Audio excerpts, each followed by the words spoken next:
श्रीगुरुं दीनतारिणं कृपया क्षमताम् अपराधिजनं कलुषायुतशक्त सुदीननरं सुपथे परिचालय सर्वदिनं प्रणमामि च माधवदेवपदम् वंशाकल्पतरुभ्यश्च कृपा सिन्धुभ्यैव च पतितानां पावनेभ्यो वैष्णवेभ्यो नमो नमः। नमो महावदन्याय कृष्णा प्रेम प्रदायते कृष्णाय कृष्ण चैतन्य नामिने गौरत्वसे नमः। तप्त कांचन गौरांगी राधे वृंदावनेश्वरी वृषभानुसुते देवी प्रणमामि हरिप्रिये।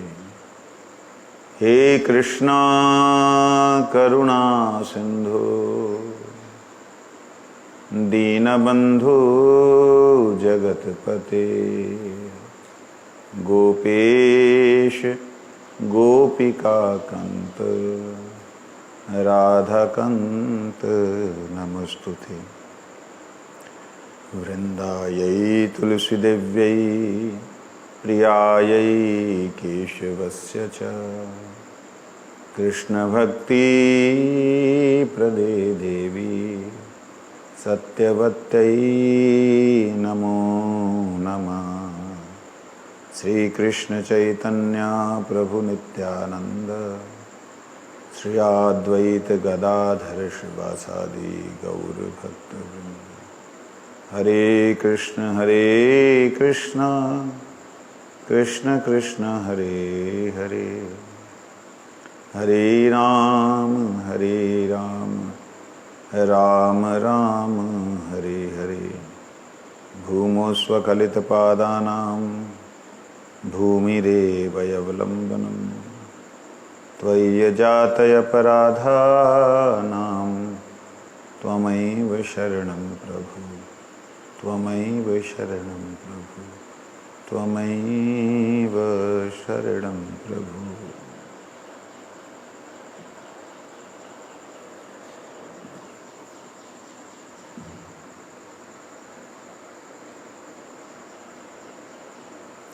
श्री जैव धर्म की जय हो। जैव धर्म हम सब के लिए एक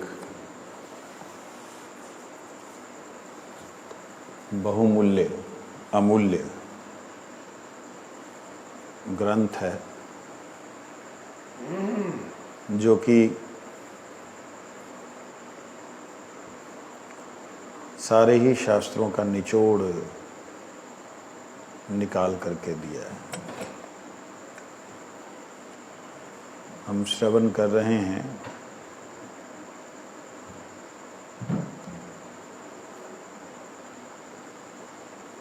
कि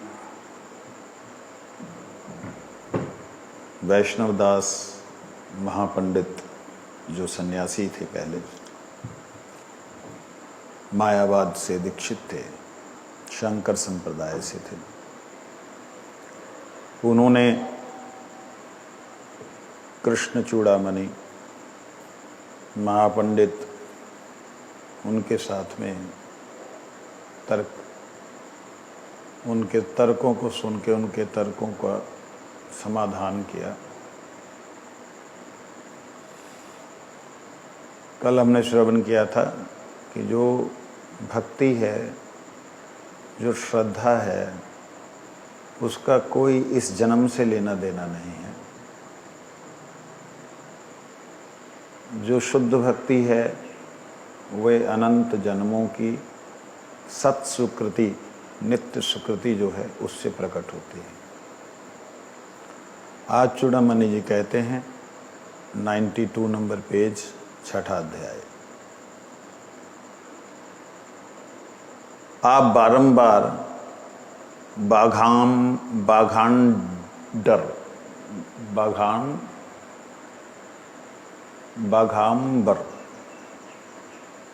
बाघांबर क्यों उपस्थित कर रहे हैं? बाघाडंबर, ये नया शब्द सुनने में आया। बाघाडंबर क्यों उपस्थित करते हैं? हिंदू और मुसलमान का व्यवहार भेद किस प्रकार से होता है? हिंदू और मुसलमान का जो व्यवहारिक भेद है, कैसे है वो, किस प्रकार से है?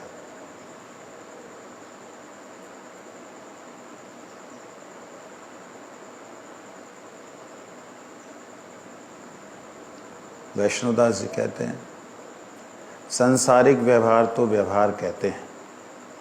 संसार में मुसलमान असृष्य हैं, अतएव व्यवहारिक दृष्टि से मुसलमान असृष्य अर्थात व्यवहार के योग्य नहीं हैं। सामाजिक दृष्टि से मुसलमान का छुआ हुआ जल हिंदुओं के व्यवहार का योग्य नहीं है। दुर्जातित्व के कारण मुसलमानों का शरीर भी हेय है, छूने के योग्य नहीं है।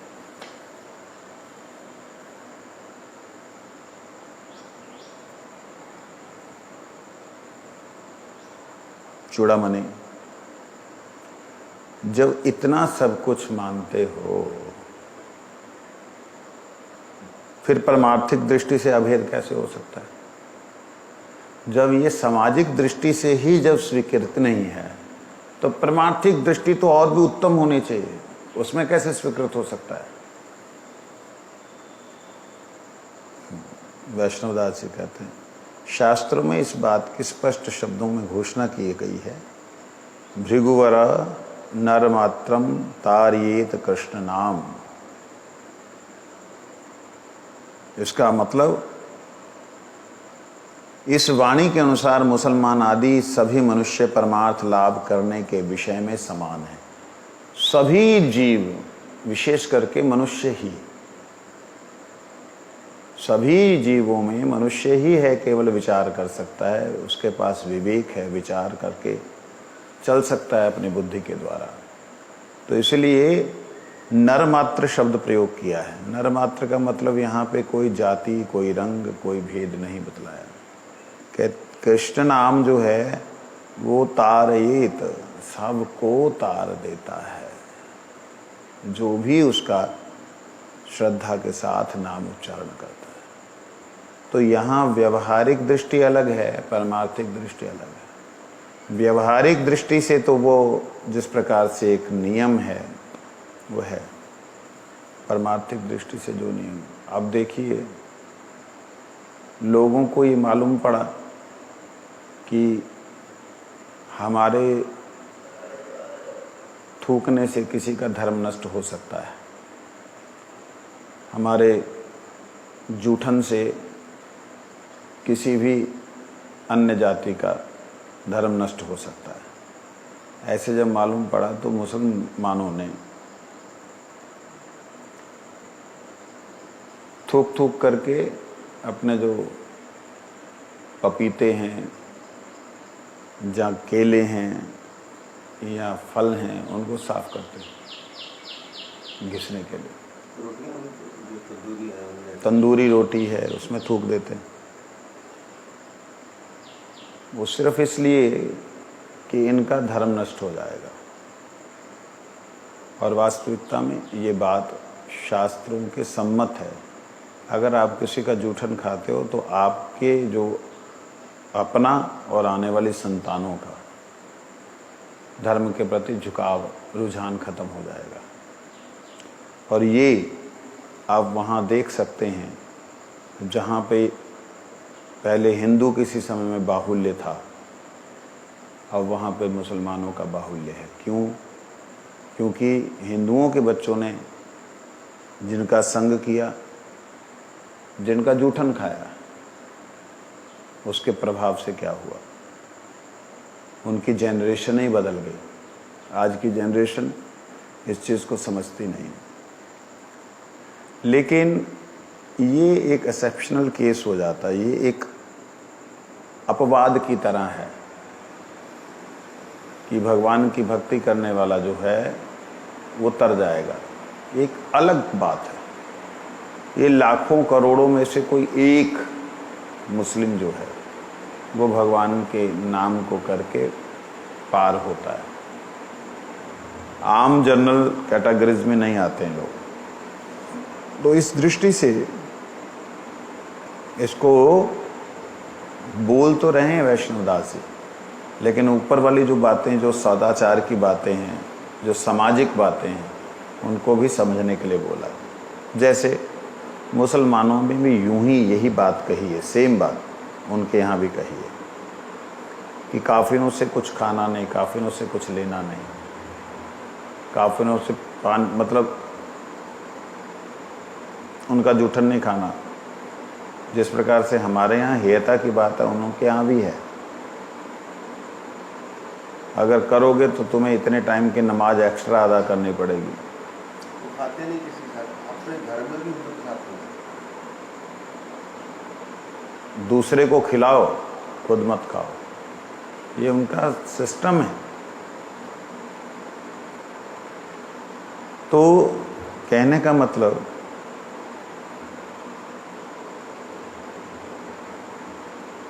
ये भेद जो है वो जन्मगत है,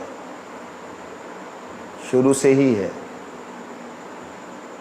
मैं अगर इसको कहूँ, हालांकि ऑनलाइन बोलने वाली बात नहीं है ये, लेकिन इसको अगर कहें तो ये शुरू से ही असुर और देवताओं का चलता आ रहा है, शुरू से। आज की डेट में उन असुरों को मुसलमान हमने कह दिया, परंतु है तो शुरू से।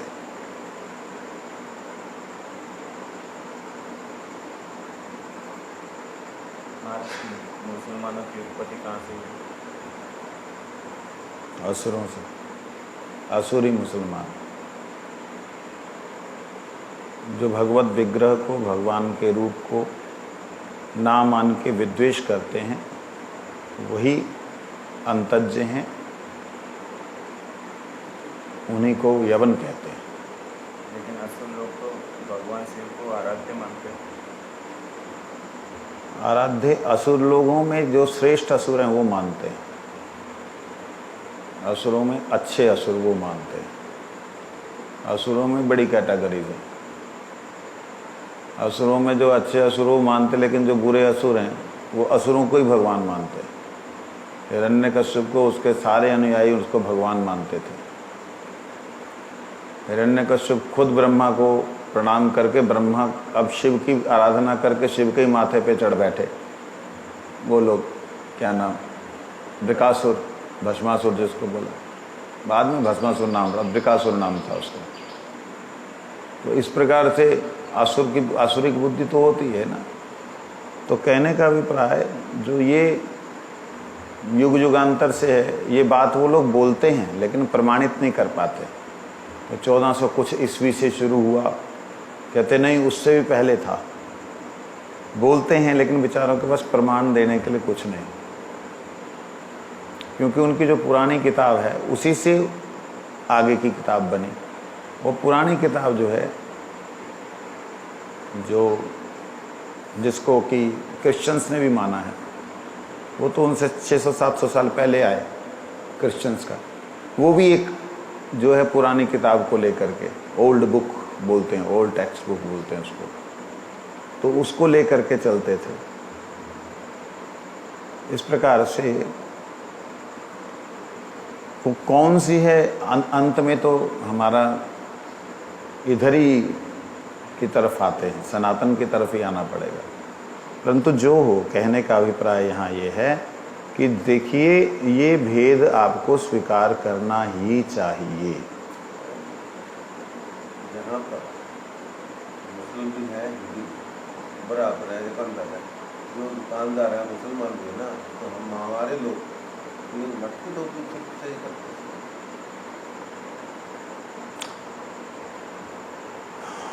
वो ये कभी ऐसा अवस्था आ गई है कि हमारे जो 200, 300, 400 साल पूर्वज हुए, जो डर गए मृत्यु से, उन्होंने अपने आप को उनके अनुसार चलाना शुरू कर दिया। और उनके अनुसार चलाने का मतलब ऐसा नियम बनाया। अभी मैं रिसेंटली सुन रहा था, उसमें था कि कुरान शरीफ में कहीं भी ये वर्णन नहीं है कि मस्जिद बोल करके कोई जगह होती है।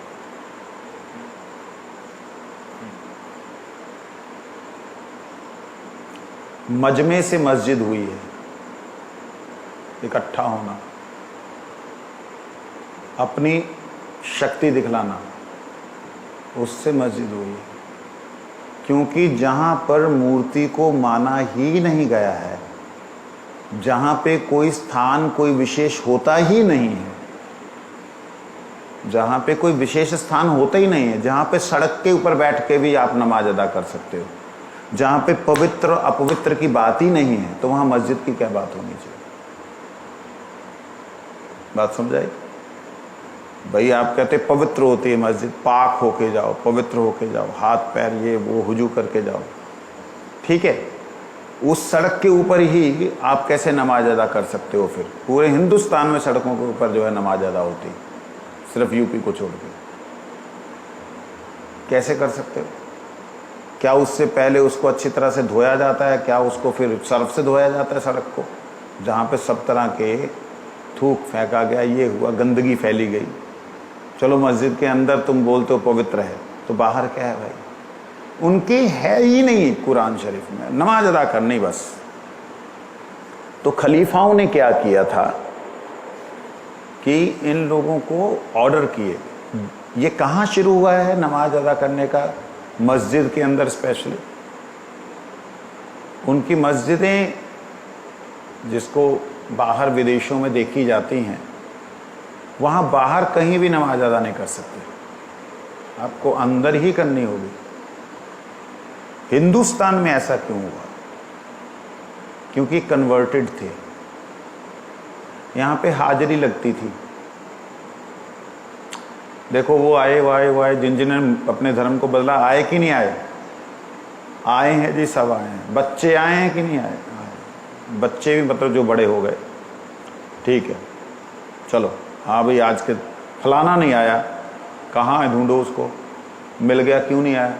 मेरी तबीयत खराब थी। तबीयत खराब थी तो तूने खबर क्यों नहीं भेजी? झूठ बोल रहा है तो दूसरे दिन नहीं आया, तीसरे दिन मार देते थे। ऐसे डर के कारण उन लोगों ने हिंदुस्तान में ये सब फैलाया, और उसी के अंतर्गत ये सारी बातें आ रही हैं। ये उस वक्त हमारे हिंदुस्तान पे भयंकर शासन था जब ये ग्रंथ लिखा गया। ये सिचुएशन उस समय की है, आज से 1000 साल पहले उन लोगों ने राज किया, 800 साल तक राज किया। 600 कुछ में वो आए थे, 600 कुछ में वो आए थे, इस सन 600 कुछ में। तो कहने का अभिप्राय, मोटी मोटी बात समझने वाली,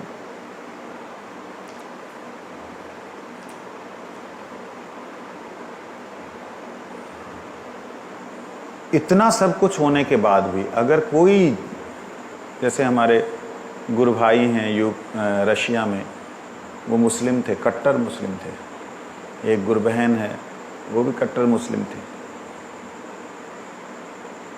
तो कई लोग उसमें जो हैं पूरी तरह कृष्ण नाम में मस्त हो करके उन्होंने खाना पीना, रहना सहना, सब कुछ उन्होंने चेंज किया, ये देख करके कि इसमें जिसका हम अनुयायी बने हुए हैं, ये तो दूसरे को जीने भी नहीं देते, और ये कहते हैं कि भाई सभी को जीने का अधिकार है। अपने अपने मत से जो जिसको मान रहा है सभी ठीक हैं, जो बोल रहा है सभी ठीक हैं, वो कैसे ठीक बोल रहा है? उसको सुनने के उद्देश्य से वो आए थे,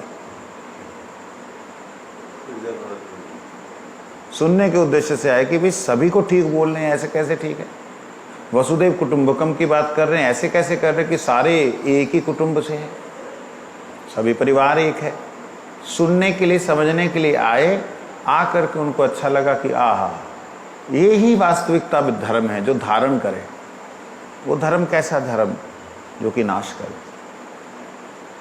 वो उनका विरोध हुआ वहाँ पे। अच्छे बिजनेसमैन थे इसलिए ज़्यादा लोग विरोध नहीं कर सके। वो कंठी पहन के तिलक लगा के जाना शुरू हुए। बाद में तिलक लगाना बंद कर दिया कि ज़्यादा ही, क्योंकि इस्कॉन का भी वहाँ पे प्रभाव था, प्रचार था, थोड़ा सा कुछ कंट्रोवर्सीज हुई तो बंद कर दिया। तो इस प्रकार से यहाँ पे जो भक्ति विनोद ठाकुर जी लिख रहे हैं, वैष्णव दास जी जो कह रहे हैं, उसका अभिप्राय यही है कि अगर वो वैष्णवता को धारण किए हुए है तो वो कृष्ण नाम का प्रभाव है। इसलिए ऐसे कृष्ण नाम के प्रभाव वाले व्यक्ति जो भगवान की भक्ति में लीन है, उनका आपको व्यवहारिक दोष नहीं लेना चाहिए। उनके साथ व्यवहार भी वैष्णवता वाला ही करना चाहिए। क्या कहते हैं? महाप्रसादे गोविंदे नाम ब्रह्मणि वैष्णवे स्वल्प पुण्यम वतम राजन विश्वासो नैव जायते। कम सुकृतिशाली व्यक्ति, जो सुकृति आई थी, नित्य सुकृति, नैमित्तिक सुकृति, कम सुकृतिवान व्यक्ति की महाप्रसाद में, गोविंद में और ब्राह्मणों में, वैष्णवों में श्रद्धा नहीं होती। बहुत सुकृति होती है, उसी की श्रद्धा हो सकती है। ये बात। अल्प सुकृतिवान मनुष्य को भगवान के उचिष्ट, भगवान के जूठन महाप्रसाद, श्री गोविंद और नाम ब्रह्म और वैष्णवों में श्रद्धा नहीं होती। यहाँ नाम ब्रह्मणी जो है, नाम ब्रह्मणी, ब्रह्मणी नहीं है, ब्रह्मणी है। ब्रह्मणी का हम पहले ब्राह्मणी सोचते थे, लेकिन अर्थ है नाम ब्रह्म, शब्द ब्रह्म। नी मतलब ब्रह्म के पीछे उपसर्ग लगने से मतलब ये ब्रह्म हुआ, ब्रह्मन नहीं हुआ। ब्रह्मणी का मतलब ब्रह्म का नाम।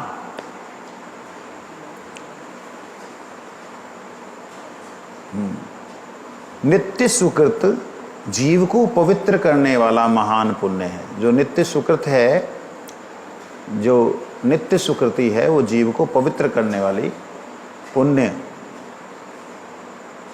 नैमित्तिक सुकृति शुद्र पुण्य है, छोटा पुण्य है। इसके द्वारा चिन्मय विषय में श्रद्धा उत्पन्न नहीं होती। जो नैमित्तिक है, किसी कारण से श्रद्धा की, उससे भगवान के विषय में श्रद्धा नहीं होती। महाप्रसाद कृष्ण, कृष्ण नाम, महाप्रसाद कृष्ण और कृष्ण नाम तथा वैष्णव, इन चारों में इस जगत में चिन्मय और चित प्रकाशक है। ये चारों इस जगत में जो हैं भगवान के नाम के प्रकाशक, भगवान के गुणों के प्रकाशक हैं। कौन? भगवान स्वयं, भगवान का प्रसाद, भगवान का नाम और वैष्णव। ये चिन्मत्त प्रकाश करते हैं, देते हैं। चूड़ामणि ने मुस्कुराते कहा, हाँ, फिर वही अजीब बातें। मतलब क्या आप जो है ये बाघ आडंबर कर रहे हैं, बाघ आडंबर कर रहे हैं। एक तरफ बताते बाघ आया और देखते बाघ आया। एक तरफ बताते कि वो बड़े ऐसे हैं वैसे हैं, दूसरे के है ही नहीं। क्या मतलब, कुछ तो ढंग की बात करो। वैष्णव अजीब बात है। दाल भात अथवा सब्जी भला कैसे चिन्मय हो सकते? महाप्रसाद। अब तुम चिन्मय बोले, दाल भात तो खाते हैं, दाल भात सब्जी खाते हैं, इसको कैसे चिन्मय बोल दोगे? वैष्णव लोग कुछ भी ये लोग कुछ भी कर सकते हैं, कुछ भी बोल सकते हैं। ये जनरल पब्लिक में हमारे वैष्णव धर्म के प्रति यही भावना है। तो यहां लिखिए, ये कुछ चिन्मय कैसे? जड़ है, खाओगे मलमूत्र बन जाएगा। चिन्मय कैसे हो गया? चिन्मय तो अंदर रहने दो ना। चिन्मय तो खाने के बाद भी चिन्मय होना चाहिए। ऐसे मतलब कुछ ही बोली जाओगे और हम सुनते रहे। वैष्णवदास जी कहते, आप चाहे जो कुछ करें, किंतु वैष्णवों की निंदा ना करें। कुछ भी बोल दें, निंदा नहीं करो। मेरी यह प्रार्थना है, क्योंकि विचार स्थल में विषय के ऊपर विचार होना चाहिए। इस वक्त हम विचार कर रहे हैं तो विषय पे चर्चा करो, क्योंकि विचार स्थल में विषय के ऊपर विचार होना चाहिए। वैष्णव निंदा की आवश्यकता ही क्या है? आप जो वैष्णवों के बारे में कुछ भी बोलते हैं, कुछ भी करते हैं, अरे विचार कर रहे तो आप करो ना। विचार में जब ये बात आ रही है, मैं पैर नीचे करता हूं तो सावधान से कि कहीं टेबल को पैर ना लगे, ये ध्यान रखना चाहिए। हाँ, निंदा की आवश्यकता क्या है? महाप्रसाद के अतिरिक्त संसार में ग्रहण करने योग्य और वस्तु ही क्या है? बोलो। है ही नहीं। महाप्रसाद के अलावा इस संसार में और वस्तु ग्रहण करने के लिए है ही नहीं। जाओ, अब बात सोचने वाली है, क्योंकि वह चित्त का उद्दीपक और जड़ता को दूर करने वाला है। क्योंकि वह ज्ञान का उद्दीपक है महाप्रसाद, और जड़ता को नष्ट करने वाला। ज्ञान का उद्दीपक कैसे हुआ? जब आप महाप्रसाद पा रहे हैं, आपके मन में प्रसाद बुद्धि अगर होगी कि भगवान जी की कृपा है, भगवान जी का प्रसाद है, ये भाव होगा, तो आपके अंदर क्या उद्दीपक हो रहा है? उद्दीपन क्या हो रहा है? भगवान का उद्दीपन हो रहा है ना। भगवान के प्रति एक भाव उत्पन्न हो रहा है। तो ये किस चीज का उद्दीपन हो रहा है? भगवान का। तो ज्ञान का उद्दीपन हो रहा है। कहते जड़ता को दूर करने वाला। ईशोपनिषद में इस बात को कहा, ईशावास्यम इदम सर्वम यत्किंचित जगत्तयाम जगत तेन त्यक्तेन भुंजिथा माँ गृथः कस्य स्विद्धनम स्विद्धनम।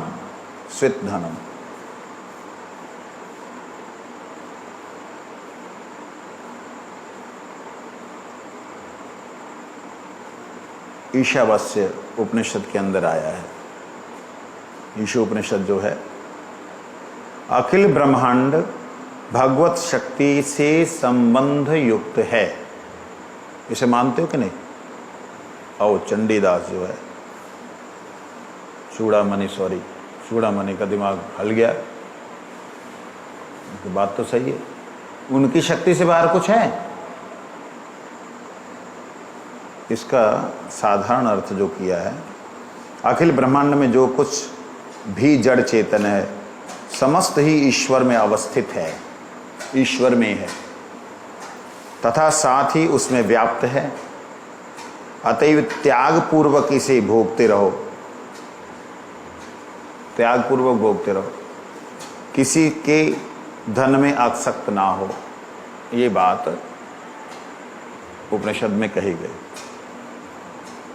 एक क्वेश्चन आता है तर्कपूर्ण कि जब भगवान में ही सब कुछ अवस्थित है, ईश्वर में ही सब कुछ है,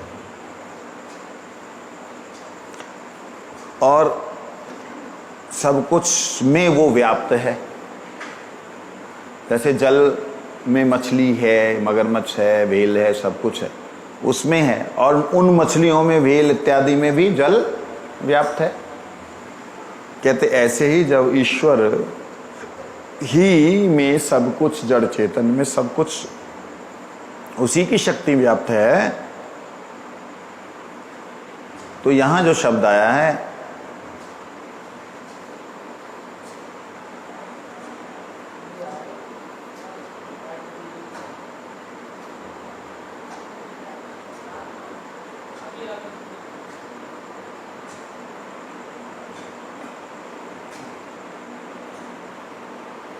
तेन त्यक्तेन, उन सबको त्याग पूर्वक भोग करें,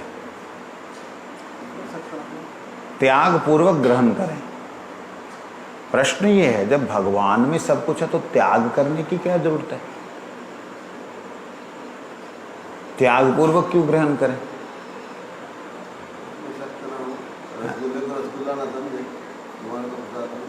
हाँ, वो अलग हो, एक अलग पॉइंट आ गया। मैंने तो तर्क दिया बीच में, ऐसे ही तर्क किया।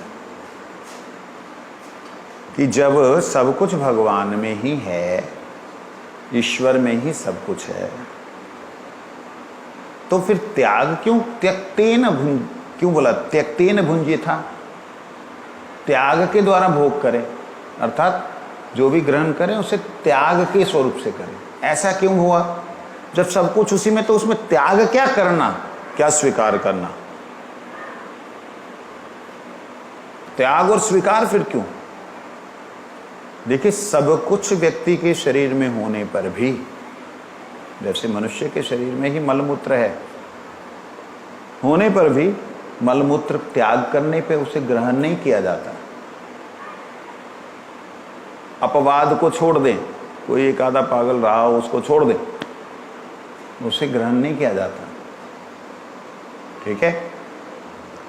इसी प्रकार भगवान में ही समस्त होने पर भी तमोगुण और रजोगुण को त्याग करना चाहिए, क्योंकि भगवान में ही तो सब सारा ब्रह्मांड अगर है, तो रजोगुण तमोगुण को त्याग करते हुए सतोगुण के ऊपर पैर रख करके निर्गुण की तरफ जाना चाहिए। अर्थात त्रिगुणातीत प्रभु हैं, उन त्रिगुणातीत प्रभु, ये त्रिगुण है, इससे बाहर त्रिगुणातीत है। इस त्रिगुण से बाहर जाना जरूरी है, भले ही वो त्रिगुण भगवान के अंदर ही है। जिस प्रकार मैंने बात बोली थूक, अंदर होने पर भी जैसे त्यक्त है, त्यज्य किया हुआ है, उसी प्रकार से ये अंधकारमय जगत भगवान के प्रकाश से ही पैदा हुआ है। प्रकाश से अंधकार कभी पैदा होता है? प्रकाश से अंधकार पैदा होता है? जी, प्रकाश को पीठ कर लेने से अंधकार, जैसे पृथ्वी पीठ कर लेती है तो अंधेरा हो जाता है। तो उसी प्रकार से महामाया, योग माया दोनों एक ही हैं। ये योग माया है front side, back side Mahamaya. तो जैसे ही हम महामाया की तरफ आ गए तो वहां बोल रहे हैं महामाया का रजोगुण, सतोगुण और तमोगुण, इनके ये है तो उसी के कारण, दिव्य प्रकाश के कारण अंधकार। तो इसीलिए इनको तुम छोड़ दो। जो भी भोजन करना है संबंध उसका रखो कि आखिर है तो ये उसी से संबंधित। तो इसमें चिन्मय भाव उनका आ जाएगा। जब चिन्मय भाव आ जाएगा तुम्हारा भोग बुद्धि खत्म हो जाएगी। दोबारा संक्षिप्त में समझा देता हूं क्योंकि आपके दिमाग से ऊपर से ना निकल जाए। कोई भगवान की शक्ति के बिना नहीं है। दो शक्तियां मुख्य हैं, एक अंतरंगा, एक बहिरंगा। बहिरंगा में हम फंसे हुए हैं, जिसके कारण सुख दुख, रोग शोक मोह भय, जन्म और मृत्यु है। ये रोग शोक मोह जन्म मृत्यु से परे हमने अगर वहां जाना है, तो हमने अगर वहां वापस जाना है तो हमको क्या करना पड़ेगा? हमें इस महामाया का जो चक्र है उसको काटने के लिए महामाया के भीतर ही परमात्मा की शक्ति का अनुभव करना होगा। महामाया के भीतर ही परमात्मा की परम शक्ति का अनुभव करना होगा, क्योंकि है उसी की। जो उसी की है, उससे अलग नहीं है। तो महाप्रसादे, तो महाप्रसाद में उस भाव से रुचि हो कि ये ठाकुर जी का प्रसाद, मतलब उनकी कृपा है। महामाया भी उनकी कृपा है। जब हम महामाया को अपना बंधु मित्र समझ लेंगे तो महामाया बोलेगी भाई कहाँ जाना तुमने, थोड़ा अंदर जाने दो ना, उधर। अच्छा, कोई और तो नहीं है? अच्छा, जब भीड़ देखेगी तो भीड़ में छटाई करेगी। हाँ, तुम लोग किस लिए आए? मैं तो ऐसे ही आ गया था। ऐसे ही आ गया मतलब ऐसे ही कीर्तन करते करते आ गया। अब तेरे को चाहिए क्या? हाँ, मेरे को ये चाहिए। देवी पूछती नहीं है किसी को, उसके दिमाग में घूम रहा होता है, और वो दिमाग में जो घूम रहा था उसको मिल जाता है, जहाँ नहीं मिलता है, जहाँ उसी के द्वंद्वों में पड़ा रहता है, तो भजन से विमुख हो जाता है। तो महाप्रसाद में, गोविंद में, गोविंद के नाम में और वैष्णवों में ये जो रुचि है, ये ऐसे थोड़ी बहुत सुकृति से नहीं होती। इनके प्रति विश्वास होता है तब जब यह भाव होता है कि महामाया भी उन्हीं की है। महामाया से उत्पन्न प्रत्येक तत्व उन्हीं का है। जब प्रत्येक तत्व उन्हीं का है तो उसमें से कौन सा रजोगुण और तमोगुण है उसका पूरी तरह त्याग, कौन सा सतोगुण है उसे पूरी तरह स्वीकार करते हुए आगे बढ़ने का प्रयास। किसी ने मेरे से बोला तमोगुण का त्याग क्यों, रजोगुण का त्याग क्यों? मैंने बोला निर्गुण पे जाने के लिए तमोगुण सतोगुण, तमोगुण रजोगुण सतोगुण पे तो जाना होगा, तभी तो निर्गुण जाओगे। चौथी सीढ़ी पे चढ़ने के लिए छलांग मार के चल जाओगे। कहते हम तो छलांग मार के चढ़ जाते, मैं को एक एक फिट की होगी।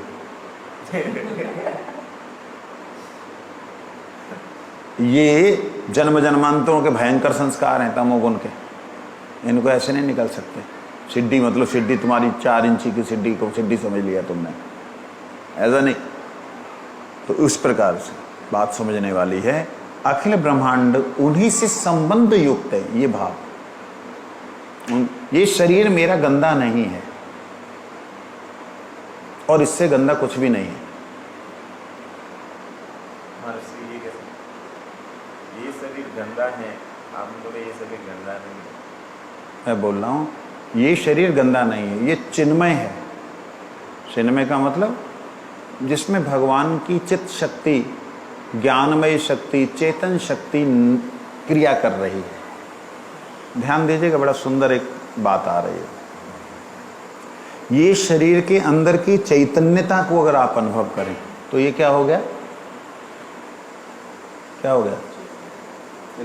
चिन्मय। कैसे चैतन्यता को कैसे अनुभव करेंगे? प्रत्येक सेल जो है आखिर में वो आत्मा ही है।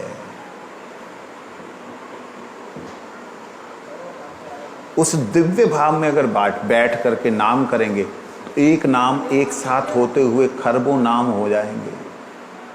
उन खरबों नामों को उच्चारण करने के लिए आपकी जिह्वा पागल हो जाएगी। मैं करूं तो करूं क्या, एक नाम कैसे उच्चारण करूं, खरबों करना चाहते हैं।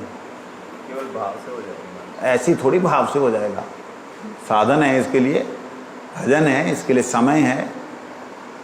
केवल भाव से नहीं, काल्पनिक नहीं। जैसे वो बोलते हैं मैं तो मीरा हूं, तो काल्पनिक नहीं। अभी एक भक्त मिले हमें, बोलते मैं भीम हूं, मुझे बोलते मुझे कहते आप युधिष्ठिर हैं। मैंने कहा भाई मैं युधिष्ठिर हूं, चल तेरे बोलने से मान लेता हूं, लेकिन मैं हूं नहीं, मेरे को मालूम मैं क्या हूं। तू भीम है? हाँ। मैं कह चले पेड़ को उठा,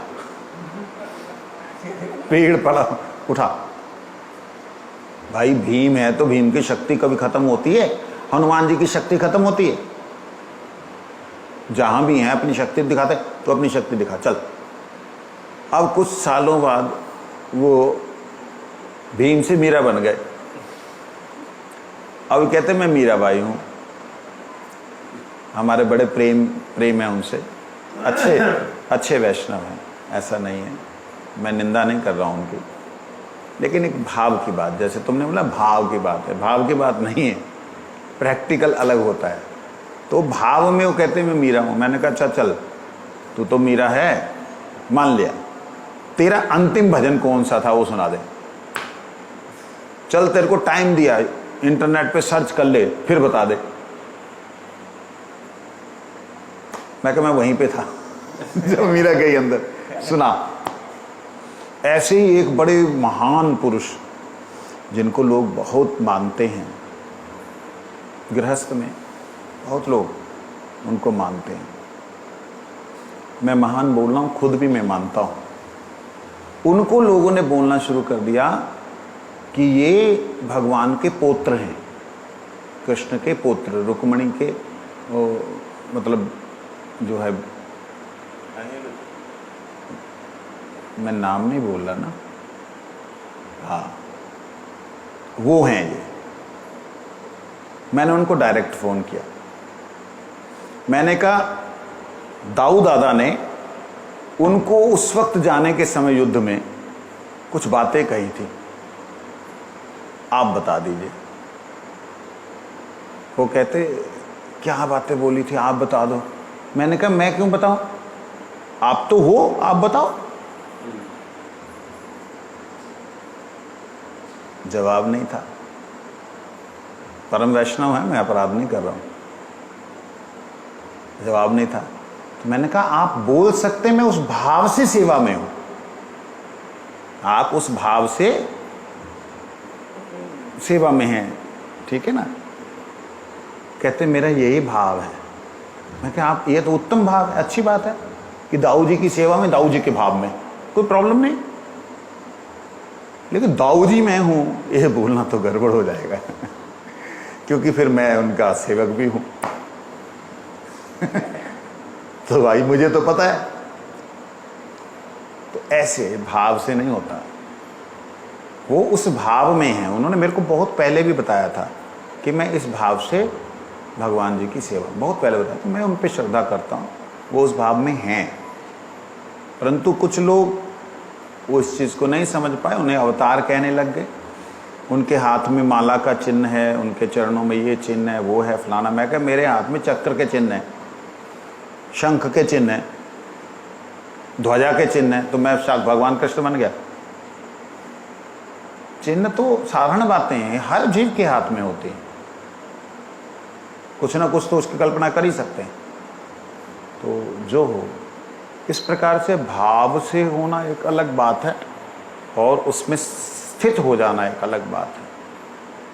तो स्थित हो जाना, जो स्थित हो जाए कि ये सारी का सारा शरीर मेरा, इसमें प्रत्येक कण मेरे हृदय से जब मैं हरिनाम करता हूँ, उस कृष्ण नाम के बोलने से, कृष्ण कहने से जो धड़कन जाती है वो सारे के सारे आह्लादित हो जाते हैं। वो एक दिव्य समाधि है। तो उस ब्रह्मांड में कोई भी जर्रा, कोई भी जगह ऐसी नहीं बचती जो नाम से परिपूर्ण ना हो जाए उस समय जब उस भाव में बैठे हों। ऐसा महाभाव होता है। ये कनिष्ठ के तो आता ही नहीं है, कृष्ण कनिष्ठ श्रेणी के भक्त के। मध्यम को भी ये भाव पूर्णतः प्रकट नहीं होता, मध्यम को भी ये भाव पूर्णतः प्रकट नहीं होता। उन्हें हल्का सा अनुभव हो जाता है, वो भी उत्तम वैष्णवों की, गुरुजनों की कृपा से हल्का अनुभव हो जाता है, लेकिन उनको पूर्णतः अनुभव नहीं। अगर पूर्णतः एक बार भी उनको अनुभव हो गया, डूब गए, फिर उनको निकलने की इच्छा नहीं होती। और अगर मजबूरी में निकलना पड़े, जैसे गुरु जी को मजबूरी में आना पड़ता था, तो फिर एक अलग बात होती थी। ये बात है। इसलिए शरीर को भगवान की शक्ति का, महामाया की शक्ति का अंश समझने पर इसमें चिन्मयता का अनुभव होता है, इसलिए ये चिन्मय है। जैसे प्रसाद भी भगवान का अन्न इत्यादि जो है भगवान का जूठन है, भगवान की प्रसाद मतलब भगवान की शक्ति है। ये भाव से वो प्रसाद भी चिन्मय तत्व, चिन्मयत्व ग्रहण करता है, वो भाव को लेते हैं। में जो भाव ही आता है ना, तो भाव से ग्रहण करने पर ये चिन्मयता अनुभव प्राप्त होता है। बिल्कुल। तो उधर भी तो भाव से ही नाम महाप्रसाद में भाव होता है, तभी उसका चिन्मयत्व ग्रहण होता है। लेकिन इस शरीर में महाप्रसाद की तरह भाव नहीं होता है। इस शरीर के प्रति व्यक्ति की निद्रा, आलस्य, प्रमाद, भय इत्यादि के कारण इसके अंदर जड़ भाव ही रहता है। बहुत लाखों में, करोड़ों में, करोड़ों भक्तों में एक भक्त, जीवों में नहीं, मनुष्यों में नहीं, करोड़ों भक्तों में कोई एक भक्त का ये दिव्य भाव जागता है। और उस भाव में भावित होने पर उनका प्रत्येक तत्व चिन्मय ही होता है, समझे। लेकिन दूसरी दृष्टि से जब देखा जाए, इससे गंदा और कुछ है ही नहीं। एक तरफ तो ये और दूसरी तरफ इससे गंदा कुछ है ही नहीं। क्यों नहीं है? एक इतना सा टुकड़ा तोड़ करके रख दीजिए, इतनी गंदी बदबू मारेगा, इतने गंदे कीड़े आएंगे उसमें कि आप अपने पास दोबारा सूंघ ना पाओगे। इससे गंदा कुछ भी नहीं।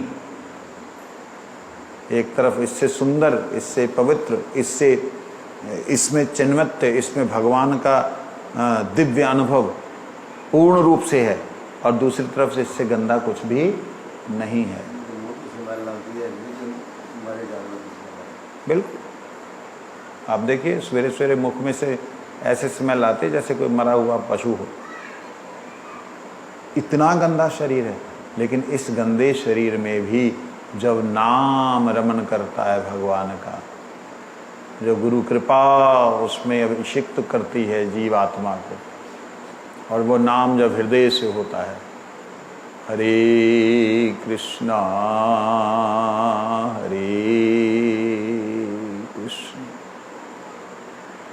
कृष्णा कृष्णा हरे हरे राम हरे राम राम राम हरे हरे। जब गुरु महाराज जी करते थे, उनकी उस दिव्यता का अनुभव पास में बैठे हुए हर जीव को होता था। आप देखिए, मेरा वो दिव्य भाव नहीं है, मेरा गुरुजी के जैसा दिव्य भाव नहीं, लेकिन उनकी वो वाइब्रेशन साउंड की, वो जब हृदय से निकलती थी गुरुजी के, और मैं तो सिर्फ एक टेक्निकली प्रयास कर रहा हूँ, वो फिर भी उसमें इतनी गरिमा, इतनी गुरुता है। तो यहाँ पे वो वाली बात कही गई कि सारा जो जगत है उससे संबंध युक्त है। समस्त वस्तुओं में चित्त शक्ति का संबंध दर्शन करने से बहिर्मुख भोग नहीं होता, बहिर्मुख भोग नहीं हो, उन्मुख हो जाता है। क्यों? सब कुछ शक्ति उनकी है, उनकी शक्ति से संबंधित जब आप क्रिया करेंगे। जैसे महामाया का एक रूप दंड देने वाला, महामाया का दूसरा रूप भक्ति प्रदान करने वाला, जब आप दूसरे रूप को देख लेंगे तो दंड वाला रूप आपके सामने आएगा ही नहीं, वो दिखाई देगा ही नहीं। भले ही वो जो है चंडी को देख ले, भले ही काली माँ को देख ले, देखने पे निर्वस्त्र देखने पर भी, उनके हाथ में गर्दनें गुर्दनें लटकी हुई होने पर भी, खून खराबा किया हुआ होने पर भी, उसको माँ के उस दिव्य स्वरूप में अपने भीतर के जो विकार हैं उनको नाश करने वाला स्वरूप लगेगा कि माँ मेरे हृदय के सारे विकारों को दूर करने के लिए आप आई हो।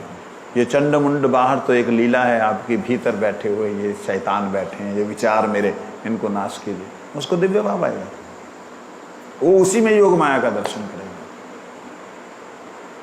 परंतु ये भावना से नहीं है, ये स्थिति से है। स्थिति कैसे आती है?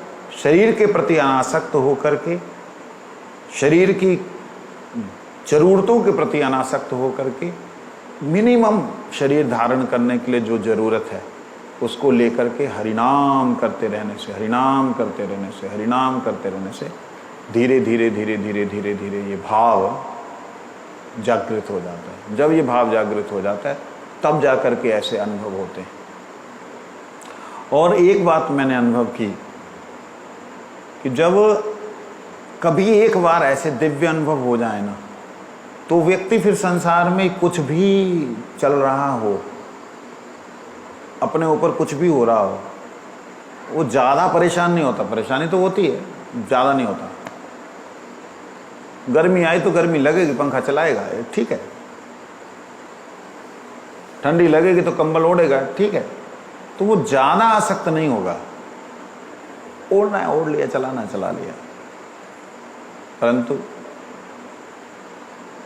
हमारी तकलीफ ये है कि हम लोग वो उस अवस्था को अनुभव नहीं कर पाए। अनुभव कर पाने से वो थोड़ा अभ्यास करने लग जाता है, जीवन यापन का अभ्यास, जीवन जीने का अभ्यास, जीवन भोगने का नहीं, जीने का अभ्यास। तो यहाँ यही कह रहे, अंतर्मुख जीव को जगत में अपने शरीर यात्रा के निर्वाह के लिए जो कुछ ग्रहण करने की आवश्यकता है, उन सबको भगवत प्रसाद समझकर यदि वह ग्रहण करे तो उसका अधपतन नहीं होता, उल्टा उसकी चिदोन्मुखी प्रवृत्ति विकसित होने लगती है। इसी का नाम महाप्रसाद, प्रसाद कृपा, महाप्रसाद में महान कृपा है भगवान की। बड़े दुख की बात है कि ऐसी अपूर्व वस्तु के लिए आपका विश्वास नहीं।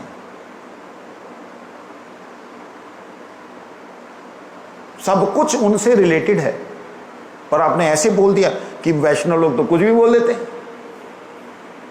सब कुछ उनसे रिलेटेड है, आप उनके रिलेशन को समझ ही नहीं पा रहे। ये बड़े आश्चर्य की बात है और दुख की बात है। तब चूड़ामणि अच्छा बोलते हैं चूड़ामणि। अच्छा, अब उस विषय को छोड़िए, अब मूल विषय पे आइए। अब देखा कि भाई बात तो सही बोल रहे हैं। मुसलमानों के साथ आप लोग का व्यवहार है, कैसा होना उचित है? आप लोग कैसा व्यवहार करना चाहिए आपको? वैष्णोदास जी कहते हैं, मनुष्य जब तक मुसलमान रहे तब तक उसकी ओर से हम हमेशा उदासीन रहते हैं। हमारा ये भाव है, वैष्णवों का ये भाव है। जब तक वो उस दृष्टि से रहता है, उन्हीं विचारों में रहता है, हम उनसे उदासीन। भैया राम राम, तुम अपने काम से रखो काम, हम अपने राम राम। पहले कोई मुसलमान था, परंतु अब नित्य सुकृति के बल से वैष्णव हो गया है, तब हम उसे मुसलमान नहीं मानते।